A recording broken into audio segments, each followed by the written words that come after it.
noite, tomando o nosso estudo do Evangelho de Mateus. Nós estamos agora no capítulo 12 do Evangelho de Mateus. E pela segunda semana, pela segunda reunião, no versículo 15. Só para a gente poder contextualizar, o pessoal que não vem há algum tempo, o pessoal que acompanha pela internet, mas que andou pulando algum estudo, é importante a gente dar um panorama geral. Nós estamos numa sequência de passagens, né? Essa é a terceira passagem, que apresenta um contexto de muita tensão. O que é a tensão? Vamos lembrar de onde surge essa expressão no âmbito da física. O que é tensionar? Você tem, né, uma corda, por exemplo, um fio, uma corda. Você exerce uma força numa direção, exerce outra força na direção contrária. Você passa a exercer sobre aquela corda uma tensão. Então esse é um momento tenso da narrativa de Mateus, muito tenso, porque nós temos duas forças se opondo. E uma coletividade humana, e aqui eu já apresento ela porque é a bola da vez, é a estrela da reunião, que é a multidão, que é a turba, que é a massa de pessoas que circundavam, que gravitavam em torno do carisma de Jesus, que vivem ali um momento ambíguo, de conflito íntimo. De um lado, a voz dos fariseus, que é a voz do convencionalismo, que é a voz da superficialidade humana, que é a voz de tudo aquilo que é passageiro, transitório e sem conteúdo, raso, estéril. Em contrapartida, em oposição franca a isso, a voz do Cristo, que é a voz da autenticidade, que é a voz da verdade, da espontaneidade, a voz da gentileza, a voz da generosidade, a voz profunda, intensa, quando o assunto é espiritualidade. Então são duas forças que se projetam em direções contrárias. E os corações expectantes, os corações que assistem aquele embate, que acompanham aquele embate, divididos. As tendências pretéritas, a vida que se tinha vivido até então, tendendo para atender os apelos da superficialidade farisaica. Mas o homem que se almeja ser, o homem que se quer ser, que se precisa ser, o homem projetado para o futuro, um futuro melhor, um futuro vindouro de paz, de harmonia, de concórdia, ansiando pelos braços de Jesus. Então nós temos aqui duas forças se opondo, em sentidos contrários. E aquela turba, aquele auditório expectante, dividido entre uma força e outra. Isso é familiar para vocês? Muito familiar para todos nós. Todos nós. Preparar esse roteiro junto com os companheiros do grupo, né, que me auxilia, é um processo doloroso, é um processo angustiante, porque a gente se vê nesse ambiente tenso. Tá claro isso, gente? É importante ficar claro, né, que essa sequência de passagens traz essa tensão para os nossos processos de reflexão posterior, porque essa tensão já acontece aqui quando a gente se propõe a estudar. Né? Nós deixamos no YouTube, na descrição do vídeo lá, indicações de leitura. Eu sempre recomendo que o pessoal que acompanha em casa faça essas indicações de leitura, né? Recorra à literatura, porque o estudo tem que prosseguir, tem que ir além até a próxima semana. Tem que ir além do final do vídeo. Para que essa tensão, ela resulte em alguma coisa. Essa angústia, ela resulte em alguma coisa de melhor. Tá certo? Bom, na semana passada, Jesus, percebendo o plano, a movimentação que se dava ali no meio farisaico para assassiná-lo, para executá-lo, ele se retira daquele ambiente. Se nós nos limitássemos a estudar a narrativa literária e a descrição literal, nós falaríamos apenas de Jesus salvando a própria pele. Só isso. Tentando adiar a sua execução. Só que não é o propósito dessa reunião. O propósito aqui é a gente mergulhar em camadas mais profundas. Aí lá onde está a gema preciosa, sabe, Tonzinho? Então a gente pensou, poxa vida, qual que era o mal maior que um fariseu maledicente, arrogante, orgulhoso, provocador como aquele poderia fazer a Jesus aos discípulos? O dano físico? Qual que é o maior prejuízo que Jesus e os discípulos poderiam ter no assédio que eles sofriam desses fariseus? A ferida do corpo? A tortura, a prisão? Qual que é, Rejane? O maior mal que as sombras pode fazer a um servo do bem? Dano moral. Agora, o dano moral só acontece quando ele é consentido. Quando ele é permitido. O dano físico, não. O dano físico, ninguém se furta a ele. Se alguém quiser maltratar seu corpo, a não ser que você seja um Jedi, você não, né, não, Tatiana? Você não consegue escapar daquele dano. Agora o dano... Oi? Se o malfeitor, ladrão ali fora, Toizinho, quiser te machucar, ele vai te machucar. Não é assim? Agora o dano moral não. É isso que nós ainda não descobrimos. No dia que a gente descobrir isso de verdade, também. O dano moral, ele é evitável. É possível se tornar invulnerável a ele. Só cai em armadilha para lobo, quem for, lobo. Se estiver na mesma faixa vibratória, foi o que a gente estudou semana passada. Então, o retirou-se de Jesus, que a gente viu no versículo, né? E aqui vale a gente lembrar, eu não li o versículo, né? Estou comentando ele já, lembrando semana passada, mas é bom a gente ler ele novamente. Então, olha, Jesus, sabendo disso, o plano para matá-lo, retirou-se dali. A gente estudou até aqui, viu, Regiane? O retirar-se é ascender espiritualmente. É desconectar-se daquele ambiente pesado, carregado, para um outro patamar. Quer dizer, Jesus já estava nele, né? O retirar-se aqui mais no sentido de convidar quem estava com ele a fazer o mesmo movimento. Nunca. Ele é Jesus, né? Exatamente. Você foi no ponto, César. A preocupação, César está falando aqui, pessoal da internet, a preocupação maior de Jesus era com relação a quem era vulnerável. Então, esse retirar-se do ambiente é um recado implícito. É uma mensagem subliminar dirigida aos discípulos e a quem queria acompanhá-lo. Olha, vamos sair dessa faixa, que ela é muito negativa, ela é muito baixa astral. Aloysio, até que ponto eu devo sustentar um ponto de vista se eu tenho convicção de que esse ponto de vista ele é nobre?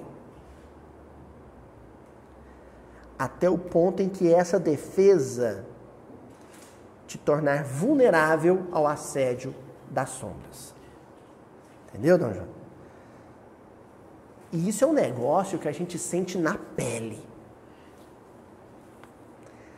Quando você perceber que o seu coração está ficando que nem um maracujá de gaveta, uma uvinha passa, é porque aquela discussão, aquele embate vai te levar para um lugar que não é legal. Não vai prestar, isso mesmo, Adão. Não vai acabar bem. Aí é onde você precisa, com urgência, se retirar dali. Se retira daquilo ali. Quais são as ferramentas, os instrumentos de blindagem espiritual? 2. Silêncio e prece. E um não pode dispensar o outro. Se você fizer a prece em voz alta, por mais sentido e verdadeira que ela seja, ela vai soar como provocação. Ela vai incomodar. E se você fizer silêncio, mas não fizer a prece, o silêncio é da boca, mas não é mental. Então tem que ser as duas coisas juntas. Silêncio e prece. Na hora que você fizer isso, você vai sentir, isso aqui é metáfora poética, viu, gente? Acho que vocês vão entender o que eu estou falando. Você vai sentir que o pé está descolando do chão. Você começa a volitar.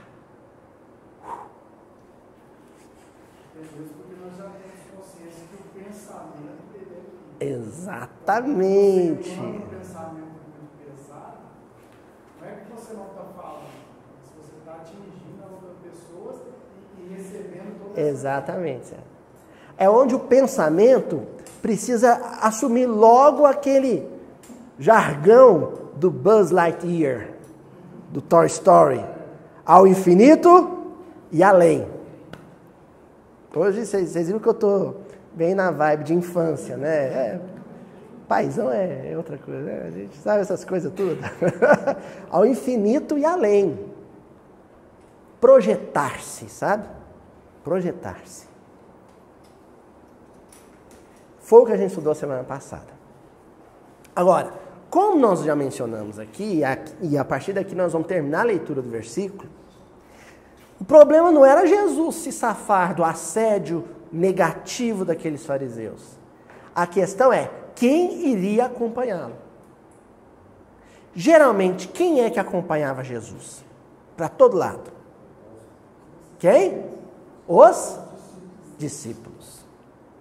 Aqui o versículo nos apresenta um probleminha de exegese que quebrou nossa cabeça no grupo. A gente teve que discutir isso, sabe? Queimar a pestana para poder falar, opa, aqui tem uma charada. Sabe por quê? Nós acabamos de ver que quem acompanhava Jesus para cima e para baixo, para lá e para cá, eram os discípulos. Vamos lembrar aquilo que eu aprendi com a Ila, que ela me ensinou, sobre os personagens fundamentais do Evangelho? Primeiro, o adversário. Não importa o nome, não importa quem encarna esse personagem. O adversário é aquele que se opõe sistematicamente ao Evangelho, que persegue o Evangelho, que trabalha para prejudicar a expansão do Evangelho. É o adversário. Depois vem a multidão, ou turba. A multidão, ela não é adversária do Evangelho, ao contrário, a multidão admira o Evangelho, a multidão, viu, Ana? Vai notando que isso é as regrinhas. A multidão se encanta com o Evangelho, ela chora com o Evangelho, ela aplaude o Evangelho e nada além disso. Ela não se compromete com o Evangelho. Ela tira selfie com o Evangelho. Ela pede autógrafo para o Evangelho. Mas nada além disso. Depois que ela se satisfaz, que ela se deleita com o Evangelho que ela entende como um entretenimento, ela tira o Evangelho dela e volta a viver da mesma maneira como tem vivido nos últimos séculos. Isso é a multidão, é a turma. Depois vem o discípulo.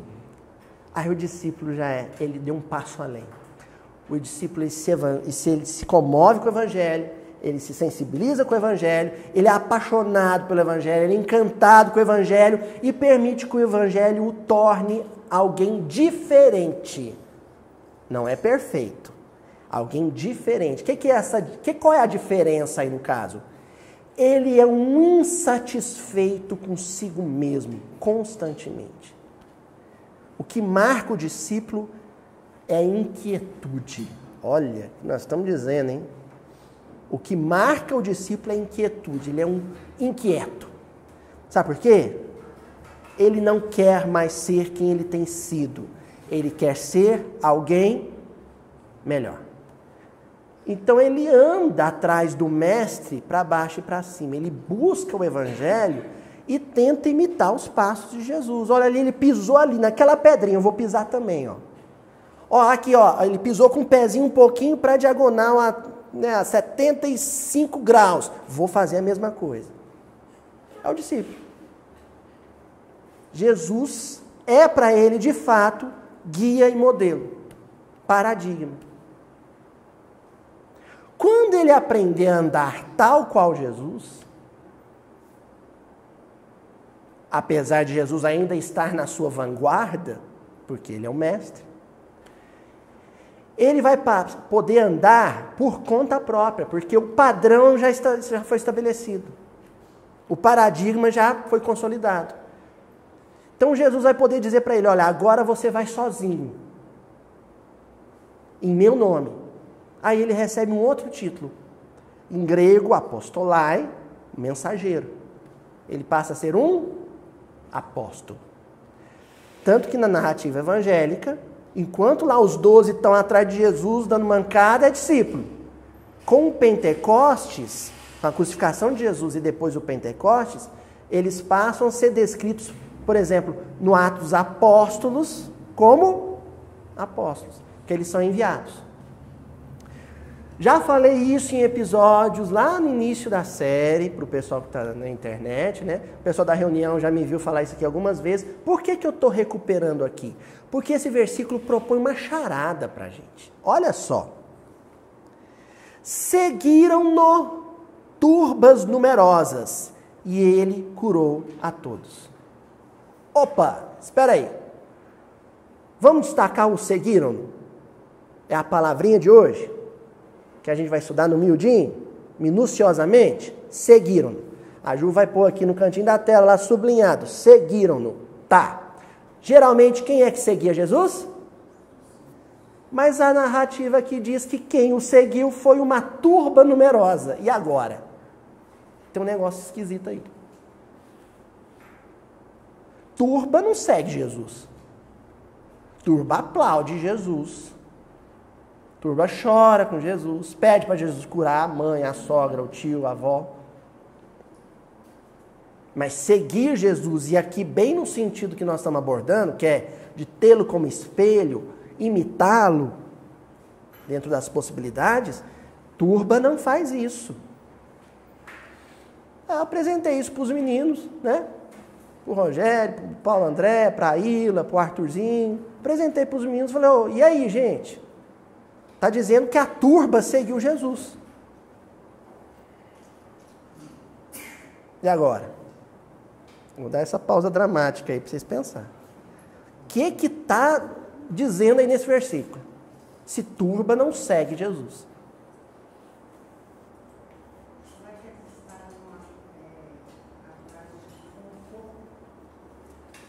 A Euridice está pensando assim, será que eles não estão seguindo, achando que vão ter uma coisa e na verdade eles vão ter outra? Enganados? Sei não. Sabe por quê, Euridice? Porque a turba é covarde.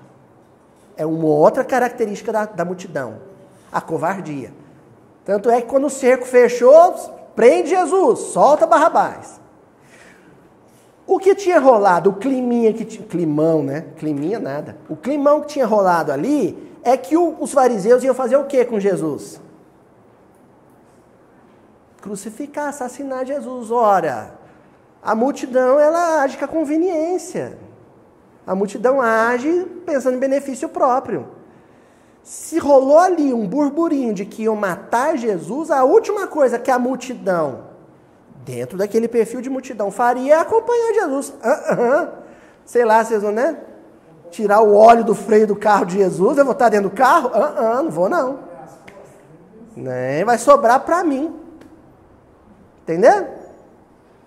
Então não acredito que eles estavam buscando conforto seguindo Jesus, não. Ou um outro tipo de conforto. Aí sim. Ou de repente entenderam que Jesus tinha um outro tipo de conforto para oferecer.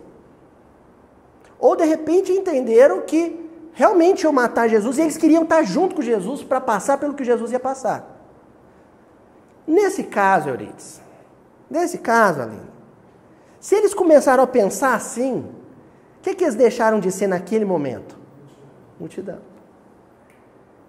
Até aquele momento em que Jesus falou, olha, sigam-me os bons, era turba. Quem ficou lá, continuou sendo turba. Quem seguiu Jesus, discípulo. Então, matamos a charada. Esse versículo, essa segunda fase do versículo, isso explica por que eu dividi ele em duas reuniões, porque eram dois assuntos muito intensos para serem abordados em uma reunião só. A semana passada, falar de mudança de padrão vibratório. Busca por sintonia melhor.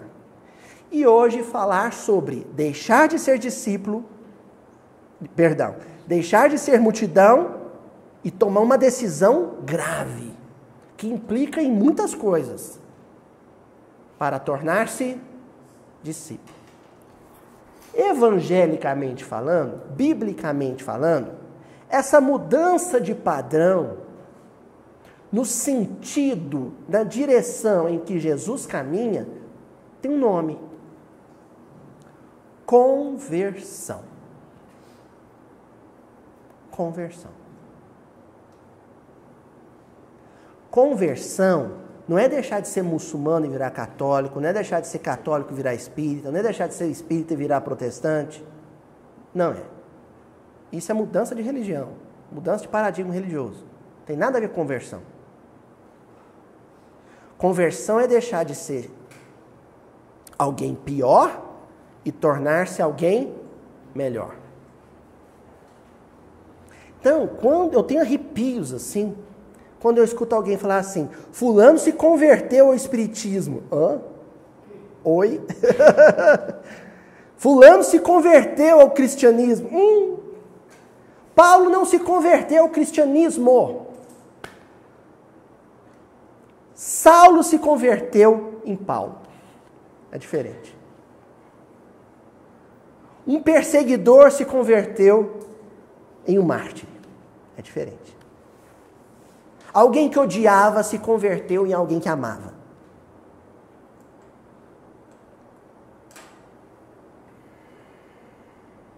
Isso é conversão. Conversão é deixar de ser perseguidor e se tornar multidão, admirador. Conversão é deixar de ser multidão, mero admirador, e se tornar seguidor, discípulo. Deixar de ser um aprendiz e assumir grandes responsabilidades, se tornar apóstolo. Isso é conversão. Conversão é mudar de patamar. É ascender, é projetar-se. Aí o senhor César está lembrando de um ícone. Só que o Paulo, gente, como diria minha mãe do coração, Dona Marion, mãe do Luizinho, ele é fora da casinha, né? Sabe, ele é fora da curva. Porque o Paulo é aquele cara que ele fez que nem o incrível Hulk, ó, anota mais essa. Ele saltou mais para a estratosfera. Ele sai da condição de perseguidor e vai direto para a condição de apóstolo.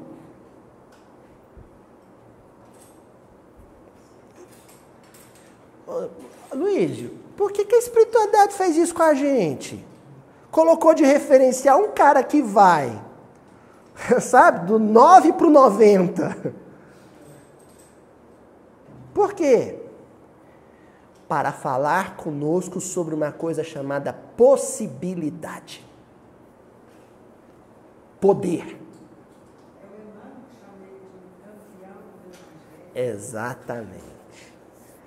É óbvio que se amanhã eu me decidir, depois de muito tempo, muito meu cardiologista falar comigo, que eu devo praticar caminhada, é óbvio que eu não vou correr que nem o Usain Bolt.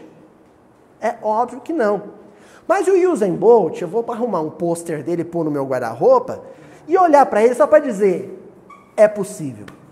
Um homem consegue correr a 40 km por hora.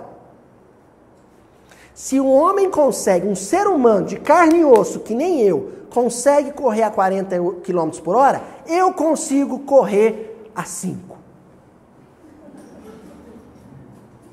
E aí eu começo um treinamento intenso, correndo a 1 km por hora, para daqui um ano eu correr a 5 km por hora. E depois a 10. E depois a 15. Me aguardem. Possibilidade. O exemplo de Paulo é para mostrar que é possível. Se um cara que era verdugo, perseguidor, adversário do evangelho, conseguiu, em míseros 30 anos, chegar à condição de apóstolo de referência, apóstolo entre os apóstolos, eu não vou conseguir, em 300 anos, deixar de reparar na roupa que a vizinha foi no casamento? Consigo. Com algum esforço eu consigo. Entendeu, Tony?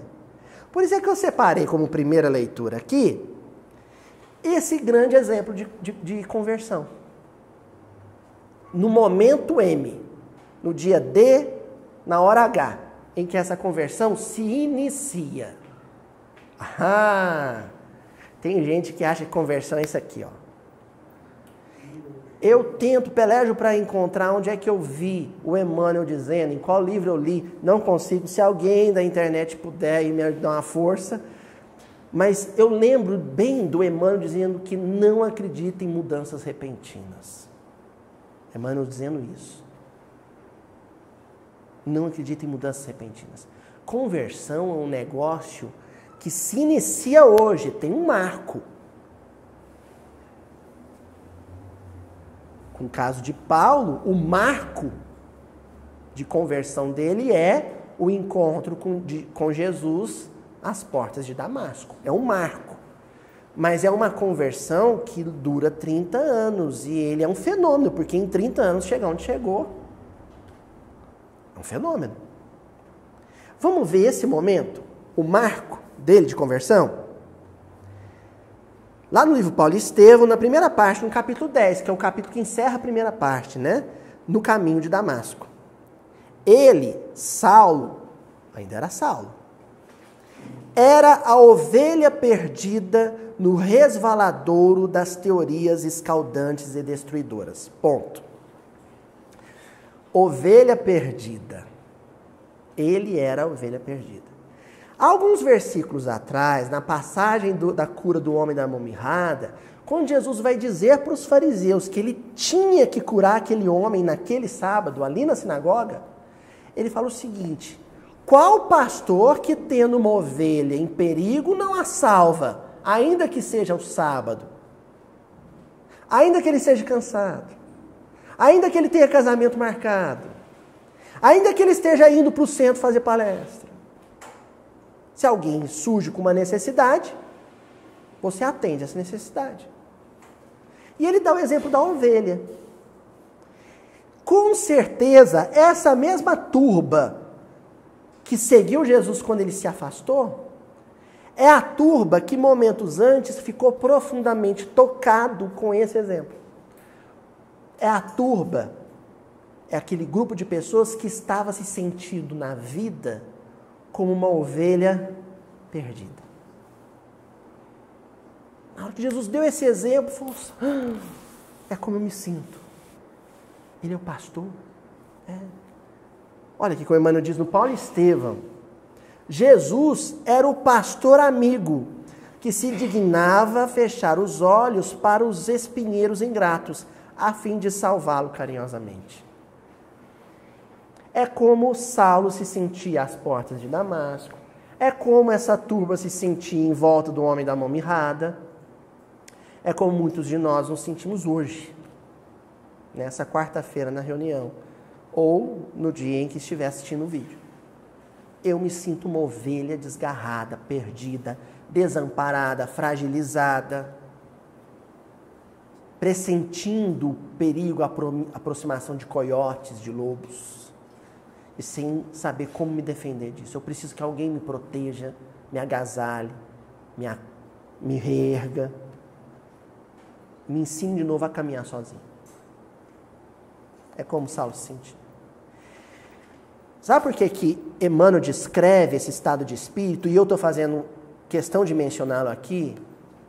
Porque esse é aquilo que Meimei, numa mensagem chamada Instante Dourado, que eu já estudei aqui com vocês, chama de instante dourado. É o momento exato, perfeito, propício para qualquer conversão.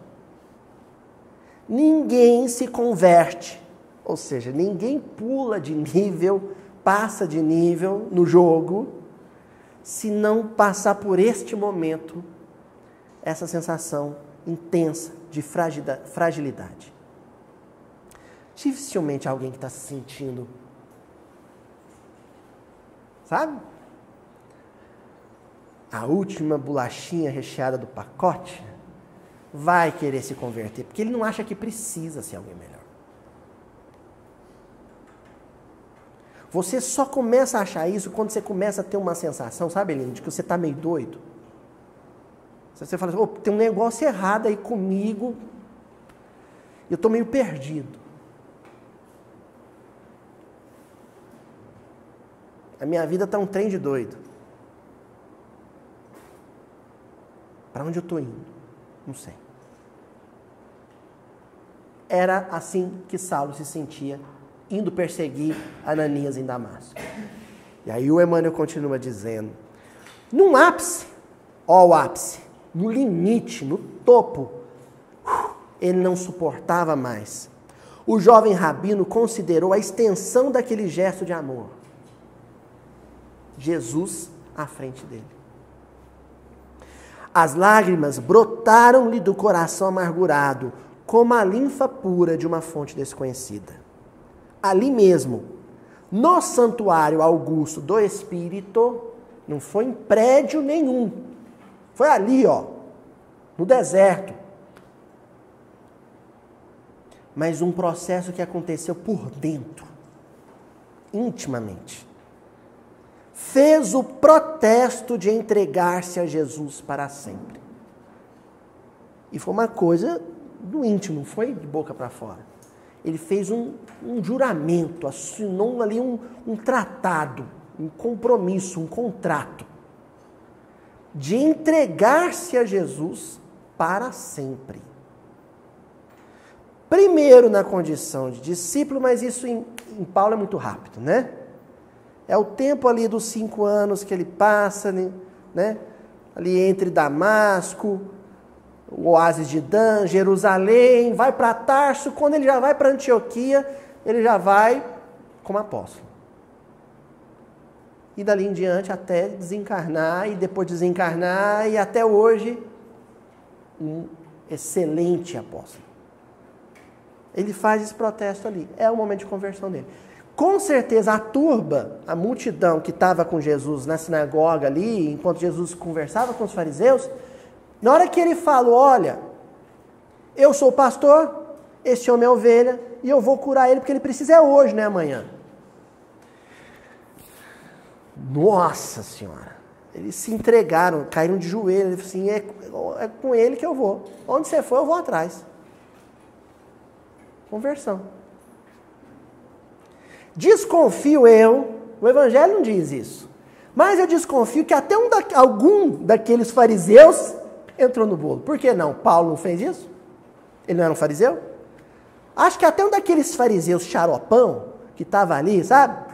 Perturbando Jesus e os discípulos, ficou tão comovido que falou assim, eu também vou com o senhor. Eu não quero mais matar o Senhor, não. Eu quero morrer em nome do Senhor. Não é o que aconteceu com Saulo?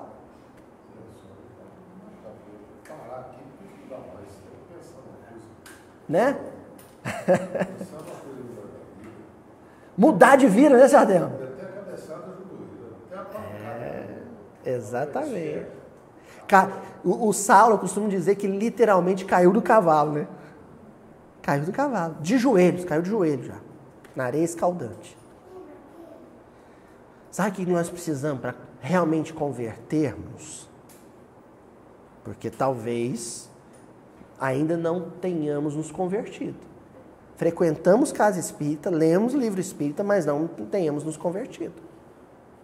Sabe o que a gente precisa, de verdade? Cair do cavalo. Tomar um tombo, ó, tibum. E ali acontecer a conversão. O que ele falou para Jesus na hora que ele caiu do cavalo? Senhor, que quereis que eu faça? Que quereis que eu faça? Olha só que o verbo querer aparece ali, mas não associado a ele, mas associado a Jesus. O querer em jogo não é o querer dele, é o querer de Jesus. É a maior prova, quando ele diz essa frase, é a maior prova de que essa conversão tinha acabado de iniciar, de fato. Porque se ele tivesse falado para Jesus assim, mestre, eu quero servir o Senhor e eu estava pensando em fazer isso e fazer aquilo, o que o senhor acha? Converteu não. Vai ser mais um cristão de multidão. Mais um da multidão de cristãos que estão por aí.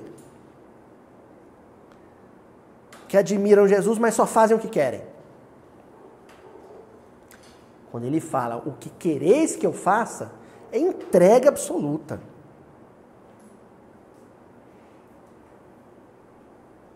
O que o Senhor mandar, eu faço.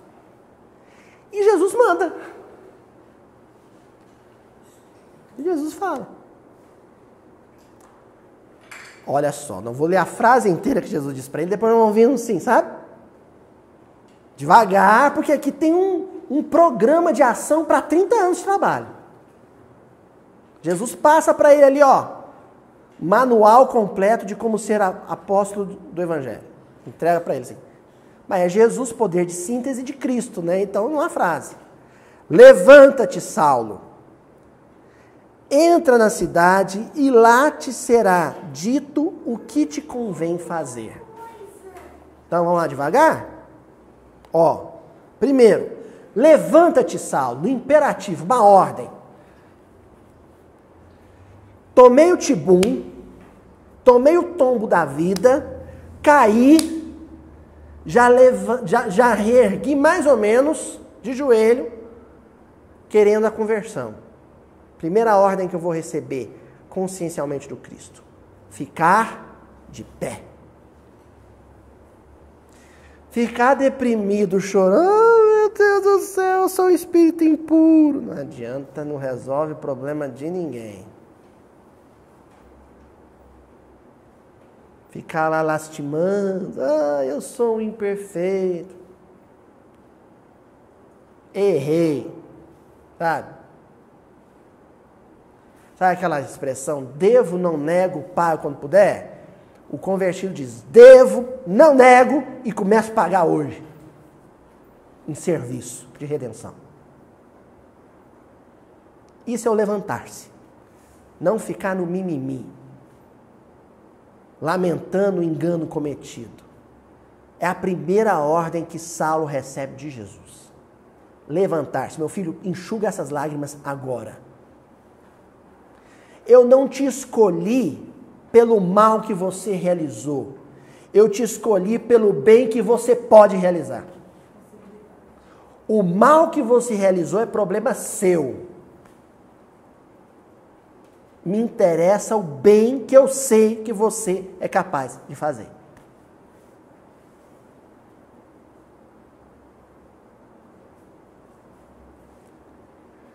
Entra na cidade Entra na cidade. Cidade é um lugar que tem pouquíssimas pessoas, não é?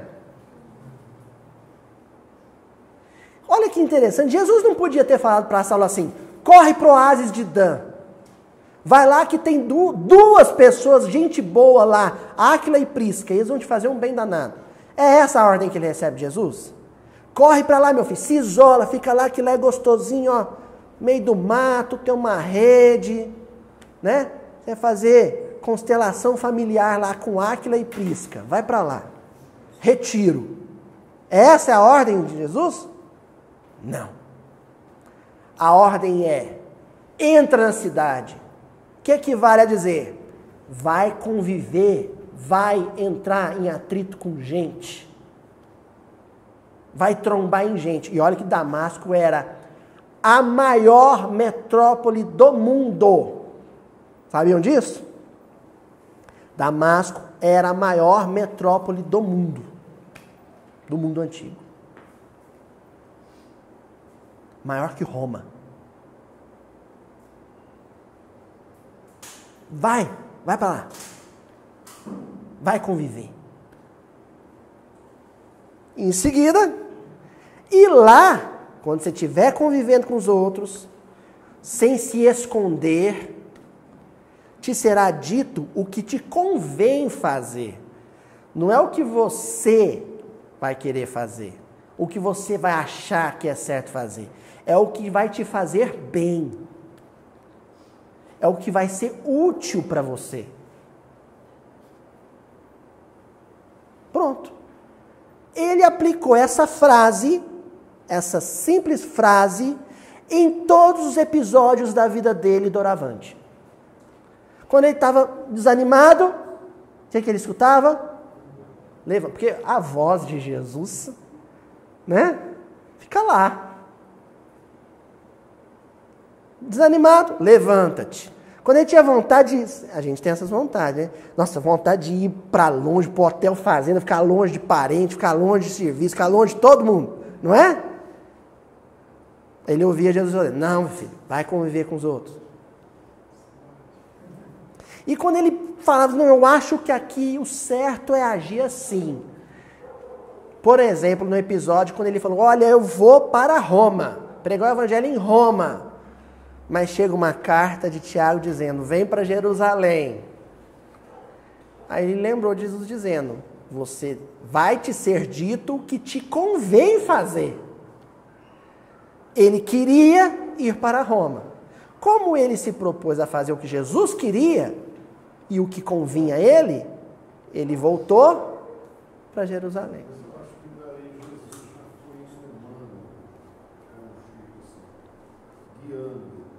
Guiando. Eu acho que o Emmanuel foi uma espécie de Jesus para o Chico. Jesus em escala menor. Né? Porque é isso que o guia, o benfeitor, o professor do coração é para cada um de nós. O que Jesus é em escala planetária, um benfeitor, Sr. Adelmo, ele é domesticamente. Por isso que quem tem a tutela de uma família, quem tem a tutela de um trabalho, quem tem a tutela de um filho, tem que conhecer muito bem o Evangelho. Porque você vai ser, em muitas ocasiões, sempre que te for possível, médium do Cristo. Dizendo para alguém caído, levanta-te. Dizendo para alguém com tendências insulares, vai para a cidade.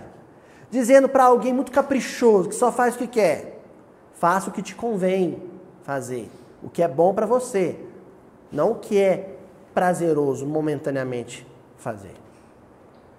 A gente precisa sempre de alguém assim. Dada a importância e a dimensão da tarefa de Saulo, convertido em Paulo, ele vai escutar isso diretamente da boca de Jesus. E isso é comentado depois entre os discípulos, viu? Os discípulos depois falam, poxa, você escutou, você teve uma bênção que poucos tiveram. Você escutou dele direto isso. É porque você tem uma missão muito grande. Tá certo, gente? Bom, ele inicia a carreira dele.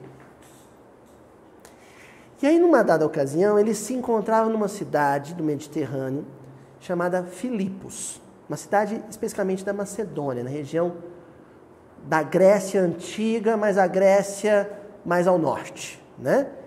Em Filipos, o Saulo ele é preso com Silas, que era o seu parceiro de viagem na ocasião. E aí, numa dada noite, eles presos, né, dentro de uma masmorra, cheio de mau elemento, cheio de marginal, cheio de bandido, aquela masmorra, e ele na companhia de Silas, o que acontece? Uma tempestade. E aí eu separei esse trechinho, porque esse trechinho aqui, ele vai ter uma ressonância muito interessante em relação ao versículo que nós estamos estudando hoje. Essa questão da turba convertida em discípulo. Num momento você tem um monte de multidão. E num outro momento você tem um punhado de discípulos. Olha só. Lá no capítulo 6, a segunda parte do Paulo Estevão, peregrinações e sacrifícios. Lá fora, rugia a tempestade em trovões terríveis e ventos sibilantes. Assoviando. Então, olha só. Lá fora, uma tempestade com relâmpago, trovão, pior que as do Rio de Janeiro. O pessoal do Rio vai saber do que eu estou falando. O mais gostoso na literatura do Emmanuel é a possibilidade que ela tem de fermentar. Se você consegue pingar na massa uma gota de entendimento, a obra faz isso aqui, ó. Ela dobra de tamanho, de dimensão. Quando a gente lê ela muito atento, muito concentrado, você vai pingando fermento na massa e ela vai fermentando. Luiz, eu não entendi sua metáfora. É simples.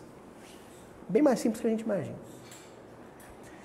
A única tempestade pela qual a gente pode passar na vida é a tempestade meteorológica. Existe outro tipo de tempestade? Qual, Ritz?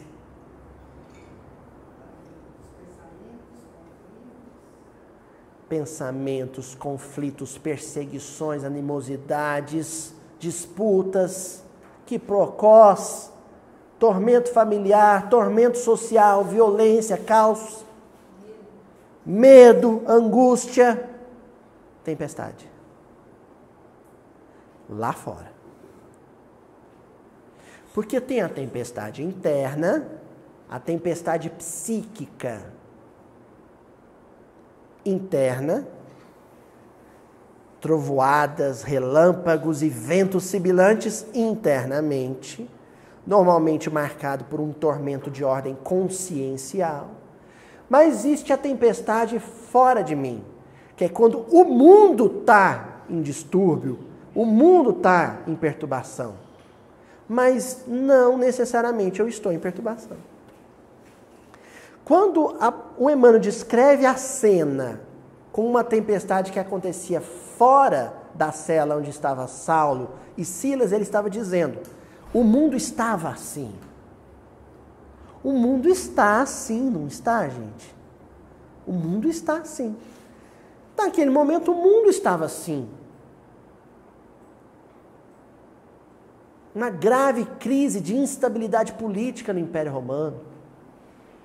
Rebeliões por todas as partes. Mas era além de Paulo e Silas. Não era com eles. E por que não era com eles? Nós vamos descobrir aqui por quê. O que eles estavam fazendo?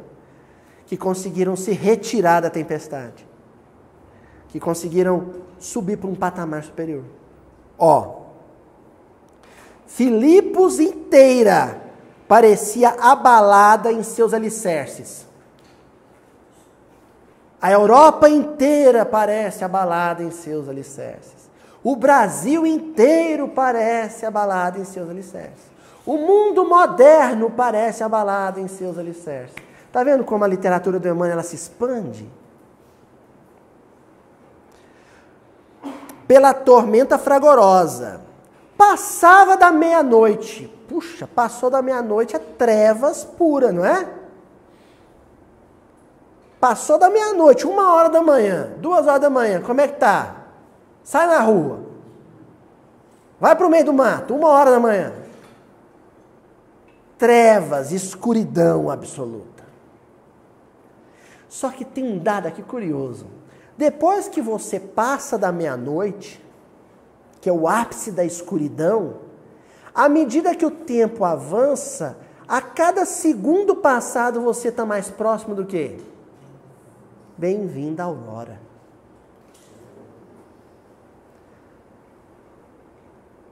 Aí é uma questão de tempo. E onde há uma questão de tempo, é uma questão de saber o quê? Esperar. Esperar. Uma questão de saber esperar. E quem é que sabe esperar? Sabe quem sabe esperar? Como a gente identifica alguém que sabe esperar? Quando essa pessoa se encontra exercitando duas posturas simultâneas. A do silêncio e da prece. É como se encontrava Paulo e Silas. Passava da meia-noite e os 2 apóstolos oravam. Só que eles eram apóstolos. O apóstolo é o mensageiro. Então eles oravam, o Emmanuel completa, em voz alta.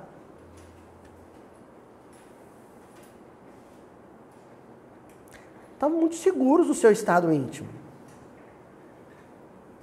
Eles já sabiam caminhar tal qual Jesus. Eram seguros. Então eles estavam ali num compromisso evangelizador. Luiz, então quando eu for rezar lá em casa, tiver todo mundo brigando na hora do almoço por causa do bife com gordurinha. Aí é só começar a orar em voz alta? Não, dona Cíntia, sabe por quê? Isso aqui é Paulo e Silas. Oravam em voz alta porque por dentro havia silêncio. Não adianta eu orar em voz alta se intimamente eu ainda não sei fazer o silêncio e prece. Eu não vou comover, sensibilizar, eu não vou atingir ninguém com essa oração em voz alta. Ela vai ser mero formalismo. Nós ainda estamos na fase anterior. Se a gente conseguir orar em silêncio, fazendo um esforço danado, eu já vou ser caracterizado como discípulo.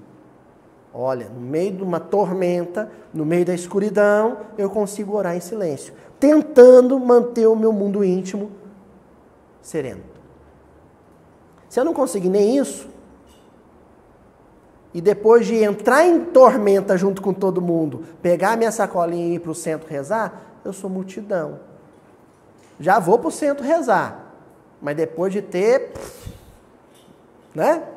agitado a casa. E se eu não vou no centro e ainda atrapalho quem estava pensando em ir, aí eu tenho sido um baita de um perseguidor da luz. Agente das sombras. Aí eu tenho que saber me situar.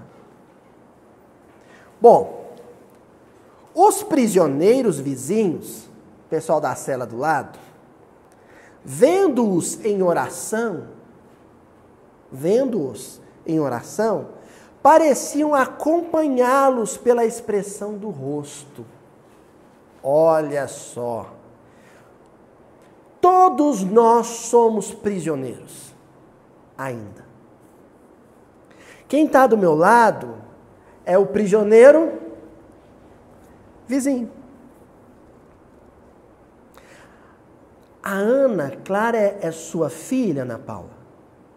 Não. Ela é o prisioneiro vizinho.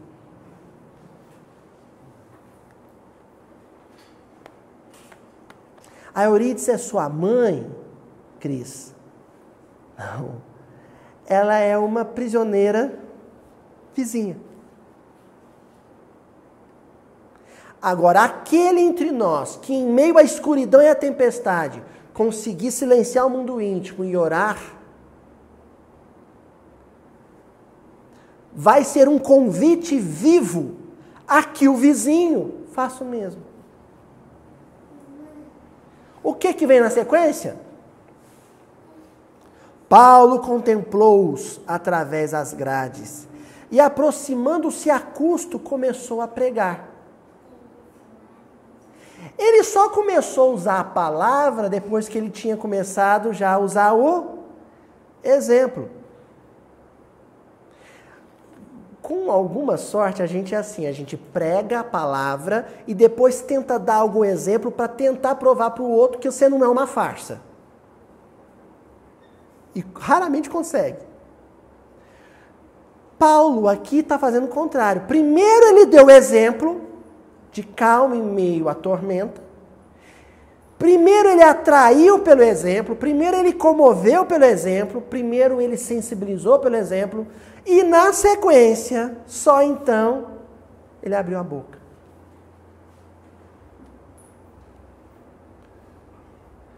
Ao comentar a tempestade imprevista que se abatera sobre o ânimo dos discípulos enquanto Jesus dormia na barca, um fato maravilhoso feriu os olhos dos encarcerados.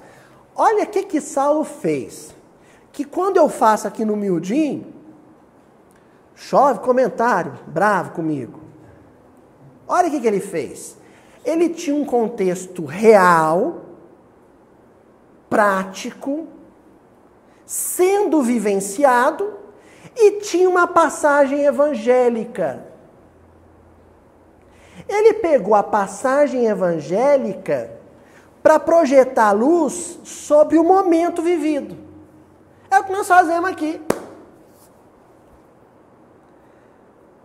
Então, se eu tenho uma passagem que fala sobre o convencionalismo farisaico ou o convencionalismo religioso da época de Jesus, essa passagem ela tem que ser usada como luz projetada sobre o convencionalismo religioso de hoje.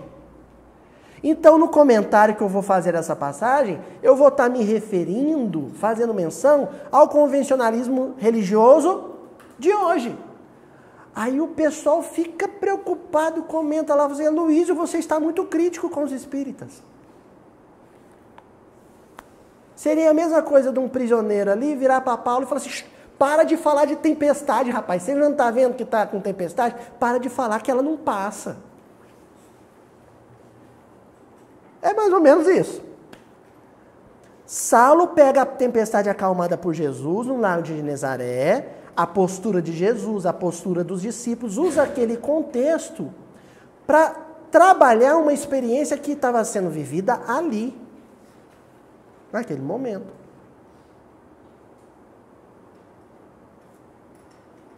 Há uma diferença substancial entre usar política para entender o Evangelho e usar o Evangelho para compreender a política. Vocês sabem a diferença?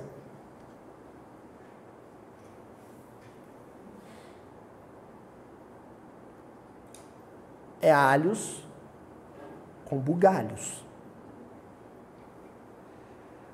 Se você pega o Evangelho e joga ele, projeta ele sobre as questões políticas, você passa a olhar para as questões políticas com o olhar do Cristo. E não há problema algum nisso. O que você não pode fazer é o contrário.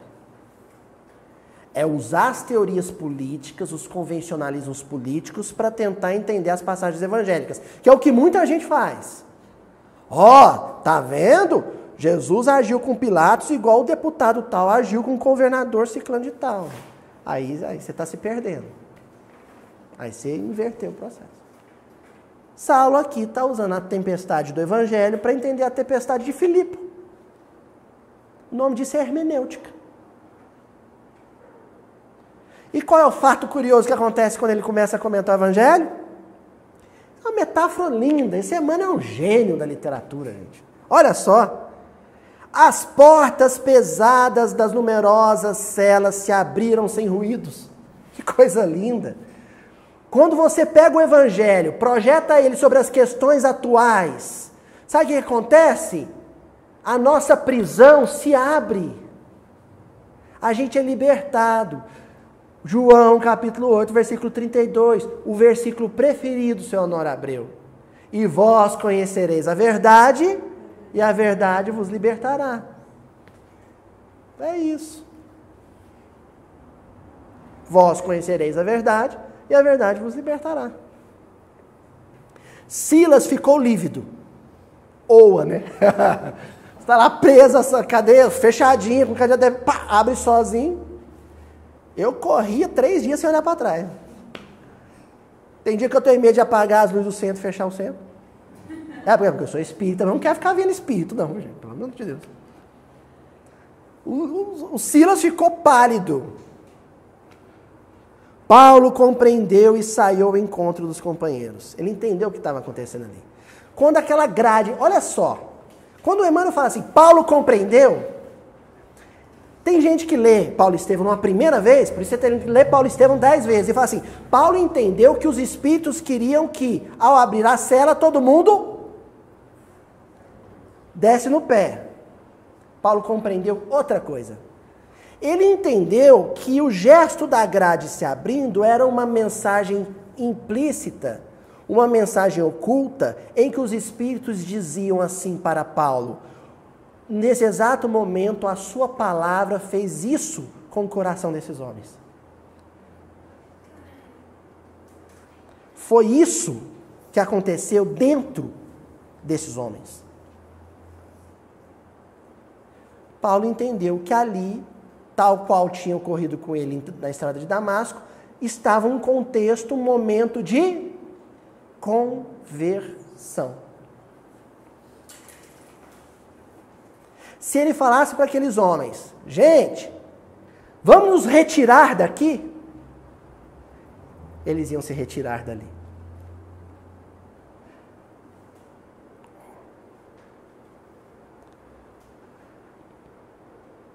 Continuou pregando as verdades eternas do Senhor, com entonação impressionante. O Paulo era meio entusiasmado, que nem eu, sabe? E vendo uma dezena de homens de peito enrusto, uma dezena de homens. A turba. Barbas longas, fisionomias taciturnas, como se estivessem plenamente esquecidos do mundo, o apóstolo dos gentios falou com mais entusiasmo. Ele já estava, sabe? Meu amigo Rafael Odônio, que eu adoro, mandou para mim um remedinho de cólica para acalmar o Chico. Abraço, Rafael. Um dia ele falou assim, Luiz, tem hora que você fala bravo. É que a gente entusiasma. É entusiasmo. Não estou bravo não, estou feliz demais. É que a gente fica entusiasmado. Sabe, é uma chama que vem lá de dentro, assim, uma erupção de contentamento. A gente saber que a luz está quase triunfando, está quase lá. A gente só precisa ter um pouquinho mais de resistência. Um pouquinho mais de perseverança. É quase aurora, é quase alvorada. O apóstolo dos gentios falou com mais entusiasmo da missão do Cristo e pediu que ninguém tentasse fugir. Que ninguém tentasse fugir. Esse pedido de Paulo para aqueles homens é dizendo o seguinte, pessoal, a cela que se abriu não é essa. A cela que se abriu é outra, é a do coração. E o movimento que a gente deve fazer, ele é íntimo, ele é espiritual, não é físico. Quer a prova disso, gente? Olha o que ele fala na sequência. Os que se reconhecem culpados, agradeçam ao Pai o benefício da corrigenda. E os que se julgam inocentes, dessem expansão ao regozijo, porque só o martírio dos justos podia salvar o mundo. Quando você passa por um momento de conversão, não importa a condição em que você se encontrava até ali. Se era de injustiçado ou se era de quem cometia injustiças. Não importa. Ali zera tudo. Ali importa o que você decidiu ser a partir dali. A partir daquele momento.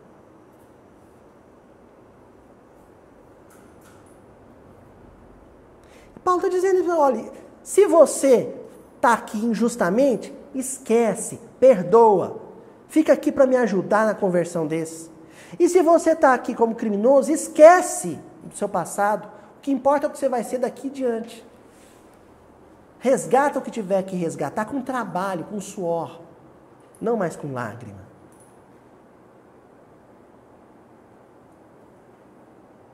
Recomeça. Mas recomeça agora. Isso é o que marca a conversão.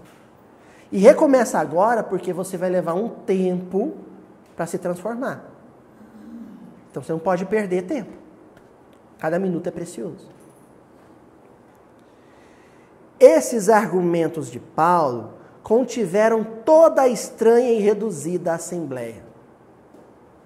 Todo mundo resolveu ficar ali com ele e retirar-se para um patamar superior de espiritualidade. O retiro espiritual genuíno, gente, não é o físico. É muito bom fazê-lo. Eu conheci a Juju num retiro de carnaval. Foi o melhor retiro que eu fiz na minha vida. É muito bom fazê-lo. Paulo o fez quando foi para Tarso, quando foi para o oásis de Dan.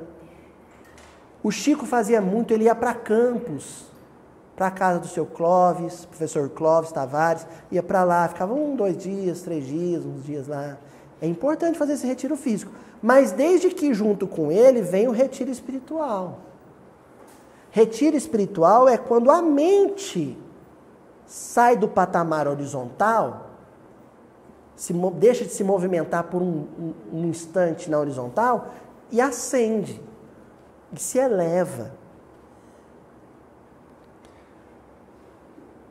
Ninguém procurou alcançar a porta de saída, senão que, reunindo-se em torno daquele desconhecido, que tão bem sabia falar aos desgraçados, muitos se ajoelharam em pranto, igual ele tinha feito no deserto, convertendo-se ao Salvador. Olha aí, convertendo-se ao Salvador, que ele anunciava com bondade e energia. Com bondade e energia. No meio dessa fala de Paulo, devia ter uns puxão de orelha também.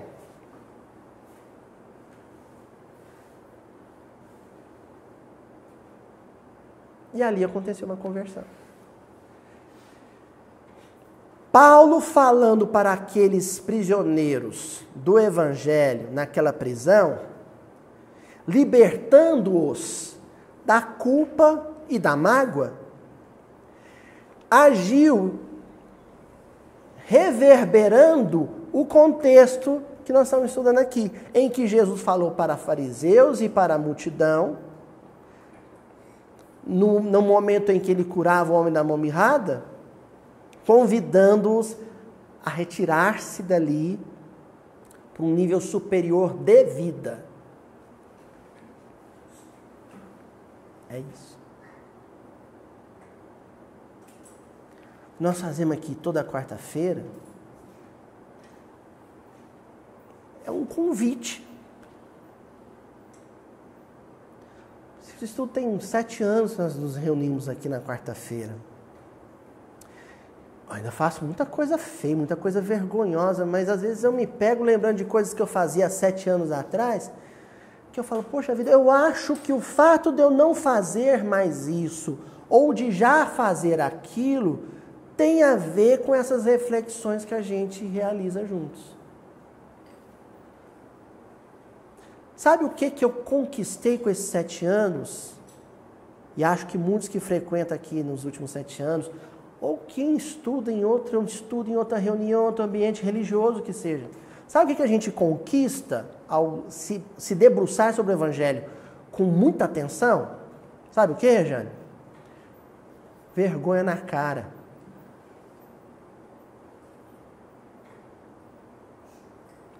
Antes do Evangelho nos tornar discípulos, quando o somos, quando nos comportamos tal qual um verdadeiro discípulo, sabe o que a gente era? Cara de pau. Errava, machucava, magoava e achava que estava certo. E quem você magoou estava errado.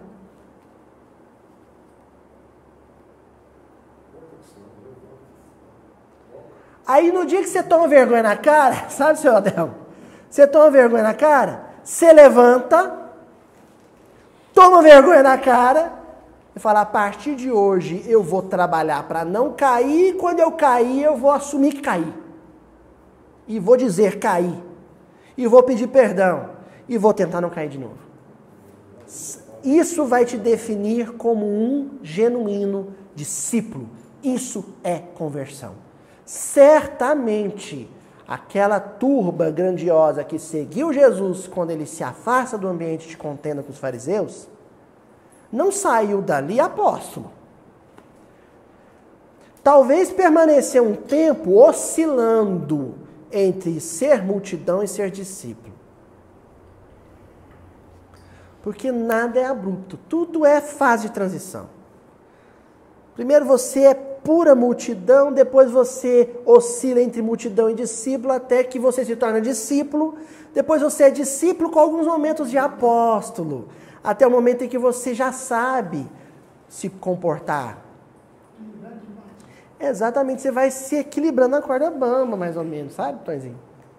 Pende para um lado, força para o outro, e vai tentando galgar algum equilíbrio, alguma estabilidade. É isso que é converter-se ao Evangelho. Tá bom? Então, até a semana que vem.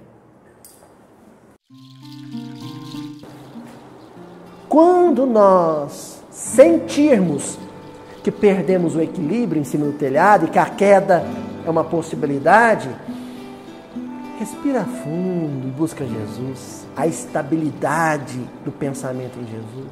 Pensa em Jesus, só isso.